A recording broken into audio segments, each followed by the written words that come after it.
Hello नमस्ते सबैजनालाई।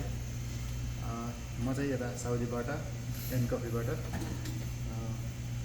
आज चाहिँ म मेरो कफी सपको बारेमा हल्का जानकारी दिनको लागि र अनि हामीले के ड्रिङ्क्सहरू युज गर्छौँ, कस्तो कस्तो ड्रिङ्क्सहरू बनाउँछौँ भनेर तपाईँलाई जानकारी दिनको लागि मैले एउटा भिडियो बनाउन गइरहेको छु। र फर्स्टमा चाहिँ म तपाईँहरूलाई हामीले युज गर्ने कफीको बारेमा भन्न चाहन्छु। र यो चाहिँ रहेको छ हामीसँग दुई प्रकारको कफी बिन्स रहेको छ।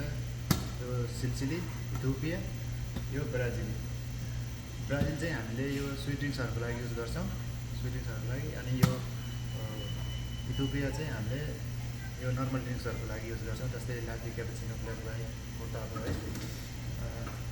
र म आज चाहिँ तपाईँहरूलाई एउटा फ्ल्याट वाइट गरेर देखाउन चाहन्छु, किनकि हाम्रो यो कफी सपको बेस्ट ड्रिङ्क्स हो फ्ल्याट वाइट चाहिँ। यो 7 आउन्स कप युज गर्छौँ हामीले चाहिँ फ्ल्याट वाइटको लागि है त। र म तपाईँहरूलाई अब चाहिँ फ्ल्याट वाइट कसरी बन्छ त हाम्रो देखाउन चाहन्छु। सुरुमा चाहिँ हामीले अब कति ग्राम कफी युज गर्छौँ त भन्दाखेरि 18 ग्राम कफी युज गर्छौँ। यसको लागि पहिला यहाँ जोड्नु पऱ्यो, स्किल गर्नु पऱ्यो। कफी चाहिँ पिसेर निस्किन्छ ग्राइन्डर।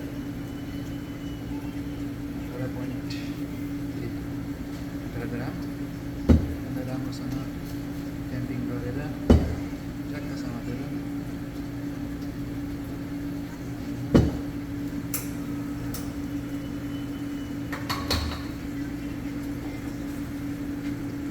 कति ग्राम युज गर्छ भन्दा हामीले चाहिँ 30 ग्राम है एस्प्रेसो 30 ग्राम हो। यो चाहिँ अटोमेटिक भइहाल्यो, म्यानुअली भइहाल्यो। हामी चाहिँ अटोमेटिकमा राखेर अलरेडी सेट गरेको भएर यहाँ 30 ग्राम झर्ने बनाएको छ। 30 ग्राम अलरेडी झर्छ है।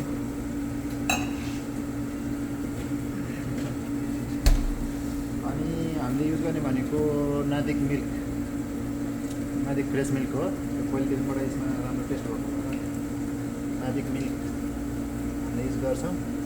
160 ml जस्तो फ्रेस मिल्कलाई हामीले अब यसलाई चाहिँ नर्मल टेम्परेचर 60 देखि 65 डिग्रीसम्मकोमा स्टिम गरेर तताएर क्रिमी फर्म निकालेर फ्ल्याट वाइट बनाउँछौँ।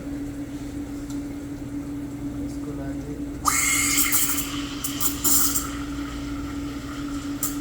स्टिम गर्दा चाहिँ एकदम ध्यान दिनुपर्ने हुन्छ। टेम्परेचर आफूले छामेर आफूले थाहा पाउनुपर्ने हुन्छ। अनि हामी चाहिँ यसपछि झऱ्यो। यहाँ चाहिँ अब कति ग्राम छ भन्दा 31 ग्राम छ। यो हल्का बढी ग्राम आएको छ, यसलाई चाहिँ हामीले मिलाउनुपर्छ। हाम्रो फिक्स रेसिपी चाहिँ 30 ग्राम हो।